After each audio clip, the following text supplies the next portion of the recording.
हिंदू धर्म शास्त्रों में अंतिम संस्कार से जुड़े कुछ नियम बताए गए हैं जिनको विधि पूर्वक करने पर ही आत्मा को मोक्ष प्राप्त होता है, अन्यथा नहीं।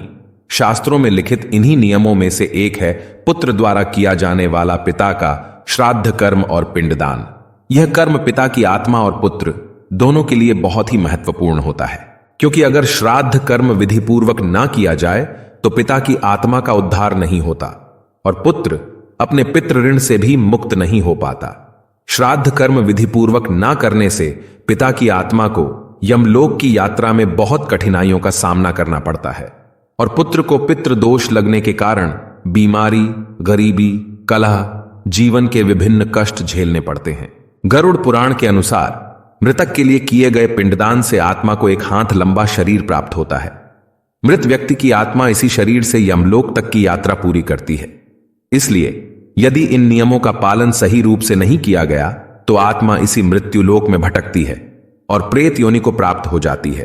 इसलिए इस वीडियो में मैं आपको अंतिम संस्कार से जुड़े नियमों को क्रम अनुसार बताऊंगा, जिसे करने पर पुत्र को पितृ ऋण से मुक्ति और मृतक की आत्मा को यमलोक के रास्ते में आने वाली बाधाओं से रक्षा होती है। इसके बाद आप विस्तार से जानेंगे कि इन नियमों के पालन न करने पर पुत्र और परिवार में क्या कष्ट आते हैं।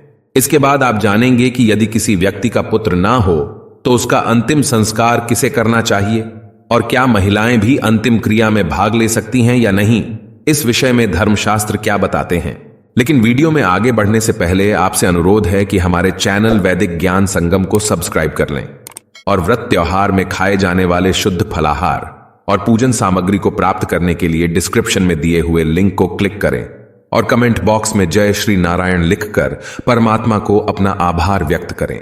शास्त्रों के अनुसार आत्मा एक संस्कृत शब्द है जिसका अर्थ होता है आंतरिक स्वयं या चेतना। आत्मा के बारे में भगवद गीता में लिखा है कि आत्मा अविनाशी है। जब आत्मा शरीर धारण करती है तो जीव योनि में इस मृत्युलोक में रहती है, लेकिन जब वह शरीर धारण नहीं करती तब वह या तो देव योनि में रहती है या फिर प्रेत योनि में। मृत्यु के बाद जब आत्मा इस मृत्युलोक में भटकती है तब वह बस मोक्ष प्राप्ति की ही कामना करती है। इस वजह से मृत व्यक्ति का श्राद्ध कर्म किया जाता है ताकि आत्मा जन्म जन्मांतर के इस चक्र से मुक्त होकर मोक्ष पा सके। दोस्तों, आइए अब आपको बताते हैं कि पुत्र को पिता के मृत्यु के बाद क्या क्या करना चाहिए। लेकिन उससे पहले आप ये जान लें कि इन नियमों का पालन ना करने पर आत्मा के साथ क्या क्या होता है। मृत्यु के बाद आत्मा घर में ही रहती है और अपने सगे संबंधियों को देखती रहती है, लेकिन उनसे बात नहीं कर पाती। हिंदू धर्म की मान्यताओं के अनुसार मृत्यु के 13 दिन बाद तक शोक मनाया जाता है। 13 दिन की इस अवधि को 13वीं के नाम से जाना जाता है। 13वें दिन ब्राह्मण भोज कराने के बाद ही मृतक की आत्मा को शांति मिलती है और उसे भगवत धाम में स्थान मिलता है। गरुड़ पुराण के अनुसार मृत्यु के बाद 13 दिन तक मृतक की आत्मा घर में ही वास करती है। इस दौरान आत्मा अपने सगे संबंधियों द्वारा किए जाने वाले हर छोटे बड़े कर्म को देखती रहती है।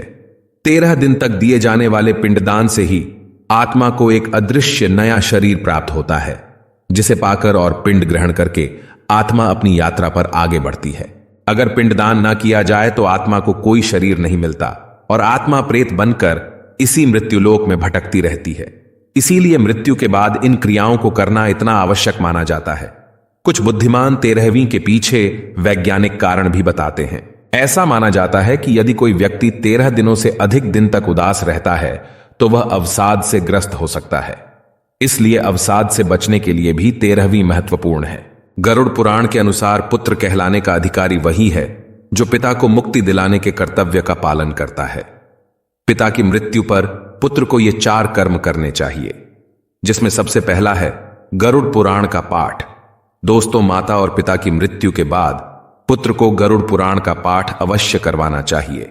इस पुराण में भगवान विष्णु और गरुड़ जी के बीच हुए संवाद का उल्लेख है, जिसमें जीवात्मा के मृत्यु के बाद की स्थिति का वर्णन किया गया है। मृत्यु के 12वें दिन तक मृतक की आत्मा परिवार वालों के बीच में ही रहती है और जहां गरुड़ पुराण का पाठ होता है वहां बैठकर पाठ सुनती है। गरुड़ पुराण को सुनने से आत्मा मोह से मुक्त होकर सद्गति को प्राप्त करती है। इसलिए गरुड़ पुराण का पाठ करवाना चाहिए। पुत्र द्वारा किया जाने वाला दूसरा कर्म है गया में श्राद्ध करना। दोस्तों, बिहार के बोध गया को गयासुर के पीठ पर विराजमान बताया गया है। गया को भगवान विष्णु से वरदान प्राप्त है कि यहां श्राद्ध करने से आत्मा को सद्गति मिल जाएगी और आत्मा को स्वर्ग में स्थान प्राप्त होगा। भगवान राम ने भी पुत्र शोक में व्याकुल होकर प्राण त्याग कर चुके अपने पिता महाराज दशरथ का श्राद्ध यहीं किया था।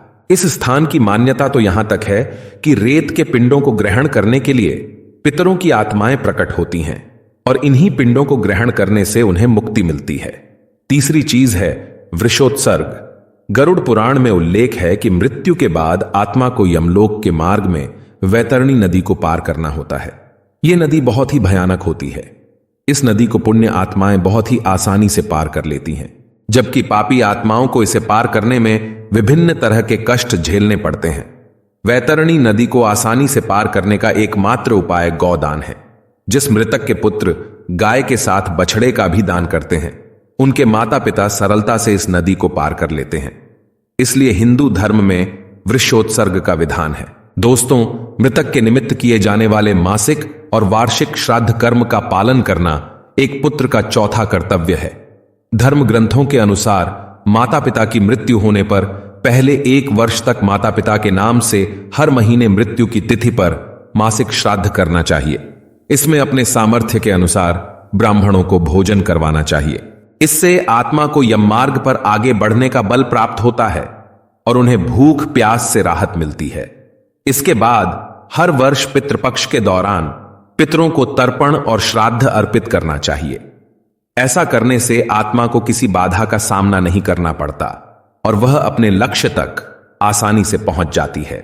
दोस्तों, हिंदू धर्म में पितरों को प्रसन्न करने के लिए एक विधि बताई गई है, जिसके अनुसार श्राद्ध क्रिया को भावपूर्वक करने का महत्व है, जिसमें आपको अपने सामर्थ्य और श्रद्धा के अनुसार काम करना चाहिए। पुराण यह नहीं कहता कि इसके लिए आप अपना सब कुछ दांव पर लगा दें।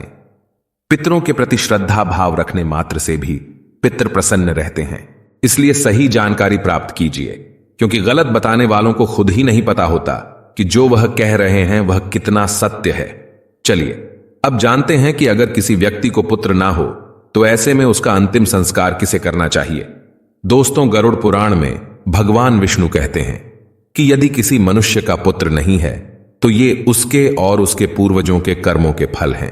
पुत्र के अभाव में पति और पत्नी के अभाव में सहोदर भाई को तथा सहोदर भाई के अभाव में योग्य ब्राह्मण से इस क्रिया को पूर्ण कराना चाहिए। इसके अलावा पुत्रहीन व्यक्ति के मरने पर उसके बड़े अथवा छोटे भाई के पुत्रों या उनके पुत्रों के पुत्रों द्वारा श्राद्ध इत्यादि कार्य को पूर्ण करवाना चाहिए। यह मान्यता इसीलिए है क्योंकि एक पिता से उत्पन्न होने वाले भाइयों में यदि एक भी पुत्रवान हो तो उसी पुत्र से सभी भाई पुत्रवान माने जाते हैं। आइए अब बात करते हैं कि क्या स्त्रियों को अंतिम संस्कार की क्रिया करनी चाहिए या नहीं। दोस्तों, आजकल आपने भी पुत्रियों द्वारा मुखाग्नि दिए जाने की बात सुनी होगी। शास्त्रों के अनुसार कोई भी व्यक्ति किसी भी व्यक्ति के नाम से अंतिम संस्कार की क्रिया कर सकता है। गरुड़ पुराण के प्रेत कल्प में राजा बभ्रुवाहन की कथा इसका प्रमाण है। अतः जिनके परिवार में कोई पुरुष ना हो तो महिलाएं अंतिम संस्कार करवा सकती हैं। महिलाओं को इस क्रिया से दूर रखने की प्रथा इस बात से भी शुरू हुई क्योंकि स्त्रियां कमजोर हृदय की होती हैं। मृत व्यक्ति को देखकर कहीं वो ज्यादा भावुक या डर ना जाए, इसलिए उन्हें इस क्रिया से दूर रखा जाता था, जो प्रचलन में आ गया। दोस्तों, यदि आप व्रत त्योहार में खाए जाने वाले शुद्ध फलाहार और पूजन सामग्री को प्राप्त करना चाहें तो डिस्क्रिप्शन में दिए हुए लिंक को क्लिक करें।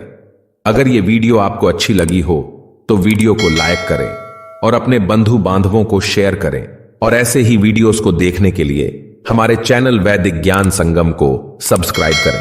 सर्वे शुभम भवतु। आइए मिलते हैं अगली वीडियो में।